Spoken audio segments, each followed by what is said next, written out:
Hi, everyone, and thank you so much for joining us today.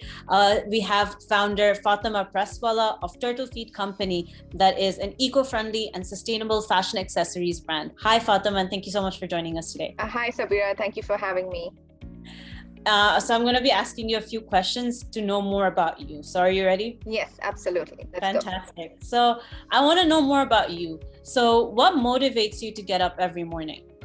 So I think since I started my brand, every morning something different motivates me. Like when I started, it was about building a brand, building a company, building a business. And today what motivates me is that I already have achieved a part of that, and it just feels so great, and you're just like you're on the right path and you have gained a little bit of success in what you were trying to do, and it just feels like, yes, I can do more. Let's get up and achieve more, have more suppliers, have more partnerships, etc. So yeah, that's where it comes from. So you'd say the little wins is what helps you wake up in the morning, huh? Yes, absolutely. It's just like, when you're following a diet or when you see a bit of a weight loss, you suddenly feel like, yes, I can do this. It's just that, when you see a little bit of growth in the revenue every day and you're just like, yes, I can do this, let's do more. So I see little wins are what motivates you to keep going. Then I would ask, who in your life has inspired you on your journey as an entrepreneur? So there have been multiple people who've inspired me, starting with my father, since he owns a business of himself. He's a timber merchant. It's not very complicated, but he would come back home every day, even as kids. He would talk to us about his business. So today I did this much sales. Today the business was not so great, or we're looking at this much revenue. And it just, felt so good to know what's really happening in his business. He kept us informed all the time. And that at somewhere in the back of your head made me feel that, maybe this is what I want for my life as well, when I can come back and feel so overjoyed with the little wins, and because it's my own, and I'm trying to do this myself. So I think that was my biggest inspiration. The second one would be Richard Branson. I think his story is very, very inspiring, from where he started to where he's gone. It's also the positivity that he talks about, and he's so always so positive, and he takes risk in life knowing that, yes, I can do this, is what really makes me, want to do it as well. I think if you believe that you can do something, I'm absolutely sure you can do it. Thank you for that. It's really nice to hear a father share their business ordeals with their children. I don't think that's that's quite rare, wouldn't you say, where he shared his experiences with you, because I mean, you come from an Asian family, and Asians don't share their details very much, or you have like minimum conversations with your mom and dad, but this time your dad actually spoke so much to you that it inspired you to do what you want to do every day for the rest of your life. Yeah, but surprisingly, he never told me how much profit he was making, because that would give us the wrong idea that we have so much money to spend. So he always kept that information out. He's like, that maybe you don't need to know. So I was like, okay, very convenient. You're leaving the best part out. But anyways, I think that kind of, really inspired us as even children, to have our own business and think big. No, that's really good to hear. Then your dad has taught you the ways of an entrepreneurial life. So in that journey, surely you've had, of course, wins as well as mistakes. Now, what is the biggest mistake that you made that you're glad you made? So it's funny, because I feel like the biggest mistake I made back then, when the pandemic hit, was my business itself. But now when I look back, I'm like, oh my God, I'm glad I made it. Because when I started in October 2019, I think the pandemic had already hit by December, and we went into lockdown by about Feb. So it was a very scary journey, because we just started out with trying to see some growth, and boom, I don't know what else to do now. And it kind of hits you really hard if you have that kind of something hit you in the beginning of your business, because it breaks your morale and it demotivates you to an extent where you want to give up. But thanks to my husband, he kept me motivated, and he's like, it's okay, I'm sure this will work out, and you can do this. And I think that's what kept me going. But I'm glad now, if I look back, I'm just glad that I made this mistake of starting my own business, because it's got me somewhere, if not where I wanted to be, but it's always a good start. The biggest mistake you've made is to start a business, and I love hearing that. So yes. I love hearing that. So it's your business, of course, is such a big part of your life. And I know that you also want to prioritize your personal life as well. So can you let me know how you balance the two? How do you balance time between your business and your personal priorities and passions? So I think if you're passionate about what you're doing, I think there's a very gray line between what you do otherwise, because you're constantly thinking about your business. And even in our personal time, because my husband is the co-founder, we are constantly, even if we're sitting on the couch together and watching TV, we're still discussing business. And I think it just gets in the way a lot, but it's just exciting because we're both so excited and, wanting to grow the business that we're constantly talking about it. So I think I haven't still understood where to draw the line or how to balance it. I'm still working on it, but I think eventually in a few years when, the business is automated and it takes care of itself to an extent, I think that's when I can say I will be able to prioritize personal life. I appreciate your transparency. I think a lot of people try to make this this answer to this question very picture perfect, like, oh, I have the perfect schedule, but you're like, no, this is the reality of it, and I'm working on it, and it'll happen. And I appreciate that. So thank you for that answer. I know that you were speaking about how your biggest mistake was starting a business, and especially in the midst of the pandemic, everyone's confused and everyone's lost. Now, as a small business owner in the UAE, what impacts and challenges have you faced due to the economic shifts during the pandemic?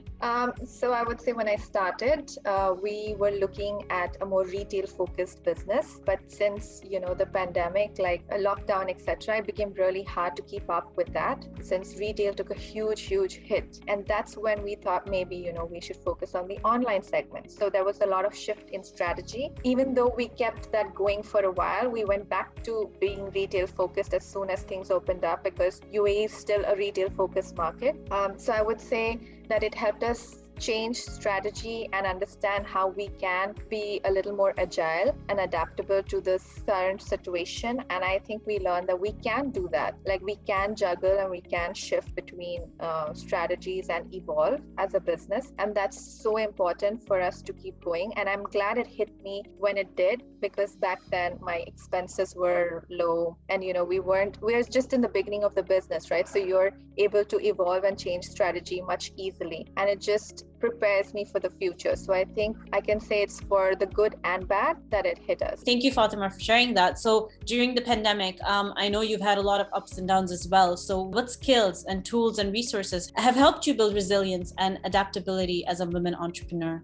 So I think the most important part about being a woman entrepreneur, or being any entrepreneur, I would say, is irrespective of your gender, is knowing every aspect of your business and being able to do every task that you're going to assign to someone else, so that when you assign it to someone, they don't take you for a ride, because most of the time they assume that you don't know what you're talking about and they know better, and then they'll just manipulate you into believing it's not possible. But if you've done the task yourself, you know exactly what can and cannot be done. For example, when we started our first retail outlet, I was sitting at the store myself and I was a salesperson there. So I know what can be done, what cannot be done. On days that she has low sales and high sales, when she tries to make excuses, I know what we can do to improve and grow, and nothing can just be assumed that this is how it works. At least they cannot take me for a ride. So I try to make sure that every time I assign a task to someone, I do the task myself first to get a better understanding of how it's supposed to be done, so that when I do assign it to someone else, they cannot take me for a ride. So it's great. I think you have, as an entrepreneur, you have the opportunity to put so many hats on, starting from being a salesman all the way to being like the CEO of your own company. And I think that's really exciting, right? So what is your next step then in your evolution as an entrepreneur, and what are you most excited about? We're most excited about growing the business, I would say. At this point, we have one retail store and a limited category of products, but what I'm most excited about is launching maybe another 2 retail stores this year. That's the goal so far. And also being online focused, where we lack at the moment. And the most important part is I'm excited about building a team which can help me grow the business, because at this point it's just me and a sales staff, and I want to add more people who I can bank on and rely on to automate processes and grow as a team. So yes, I'm very excited to put together a team for the business and take it to the next level. Now that I know what you're looking for in the future, how do you think the AWE program has helped you aim towards that? So I can say the AWE program has been a great help. Starting from, before I started the program, I think my stress levels were shooting the sky. I had, it was affecting my health, to be honest. But I think being a part of the program, learning from the women and, the faculty from Klaus and Maria, and, just understanding how you can do certain things, automate, focus, budget, just small things that they've been emphasizing and trying to break through my thought process had such a huge impact on how I look at the business now and, open my mind to different aspects of the business, which I wasn't even aware existed. So I think it's just made me more confident, helped me reduce stress and kind of take action on things that are stressing me out instead. And put together a more solid strategy where I know for sure this will work. So like I was telling Maria the other day that I always thought that hiring people is liability and, and they've been emphasizing on how it's, not a liability. It's about investing in a person.